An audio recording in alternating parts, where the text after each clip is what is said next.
Darchinyan poised to continue. He's been jumping off the stool, Darchinyan, early the last couple of rounds. Let's see why can't wait to get back in there. He's kind of hoping to get him on there. And, you know, the big issue with Darchinyan, you alluded to this, he's mad because his last fight wasn't a knockout.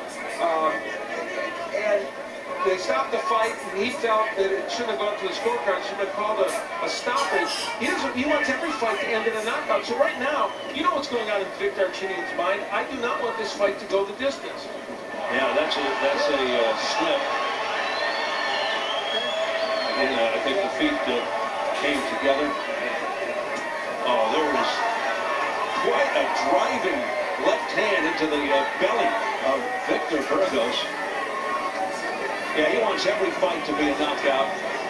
He eventually wants to become pound for pound #1. And he is still campaigning, as you look at the press row scoring of more of the same. He is still campaigning to have that fight changed to a TKO with Plain on air his last fight, so he has 22 knockouts. And he actually thought that Lee had some power to do that, and if he thinks that, he is delusional. Now, of course, I don't, but I'm not ruling you out. You know, you're very close to that. There you go. And you know, the issue with Victor Darchinyan is while he waits some match that he believes will be important to him, Arce is the guy he's targeted. Of course, Arce is fighting for the WBC super flyweight title. And while he thinks about moving up to face maybe some of those contenders and champions up there, his big calling card, he thinks, is just knocking people out. Darchinyan calls him Jorge Farce as he closes in on Victor Burgos. The danger for Darchinyan is he's 31 years old. He needs to get. And if Arce's not going to be available for him, they need to find a way to unify titles and do something that will be important for him. And face it, put him in against competition, Steve, that is appropriate for his skill level and his power. You mentioned 31. It's amazing. Years gone by. It used to be for a flyweight, if you were 24, 25, and since your career was headed downward. That's a very good point. That really has changed over the years. You're right. Heavyweights, no, of course, they're always have been effective older. But for the smaller fighters, especially flyweights, you're right. Interesting. Darchinyan, as Al alluded to, desperately wants the knockout, but he has only one knockout after round 8. An 11th round TKO, we mentioned it over Irene Pacheco for the title, December '04.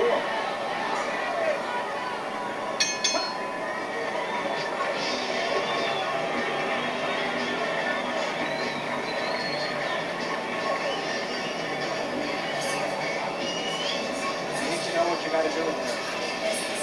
Well, as we get ready for the main event, the warm smile of Israel Vasquez as he gets ready for Rafael Marquez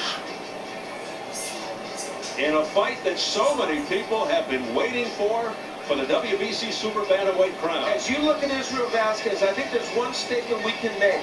Whether it means something in this fight remains to be seen. He has been a more loose and relaxed fighter the last several days than Rafael Marquez. Tonight we've seen him in the interviews and we see it there. He is a little looser than Marquez now. We'll see if that translates into being a better fighter tonight.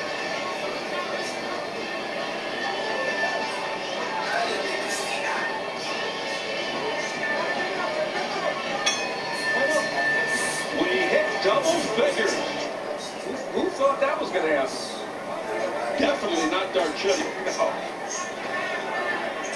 If you're just joining us, Darchinyan, the IBF flyweight champion in the black with the red trim, predicted a first-round knockout. And Victor Burgos able to hang around this long. Darchinyan had dinner reservations for 15 minutes ago. What's the oldest record? I think he's double par. But he's going to see a ticket on the windshield. There is the interesting thing about this performance. The only thing, for the most part, and I don't want to denigrate Victor Burgos, but the only thing that distinguishes this for him is that he has stayed in here this long, because he's not fought exceptionally well. Strategically, he's made, I think, monstrous mistakes, but he has shown a resiliency and a toughness to hang in.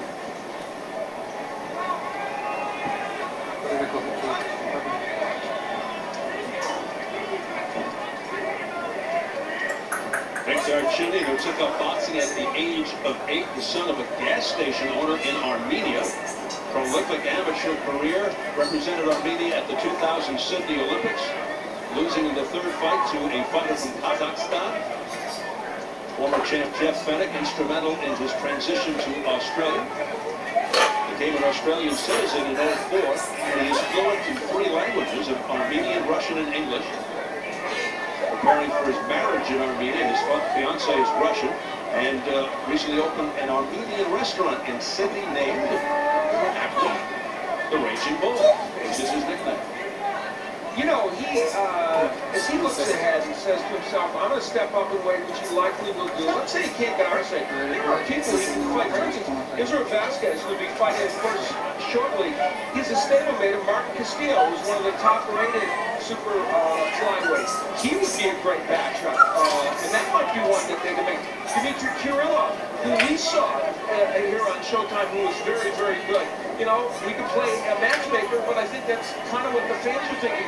Where could Arce go if he, or where could Darchinyan go if he can't face an Arce or another champion? Well, those are 2 interesting possibilities right there. Yeah, he's just landed with a straight left hand that rocked Burgos, and then he follows it up. He's in trouble, Burgos. Yeah, there's a combination of the head. Burgos being backed up some more.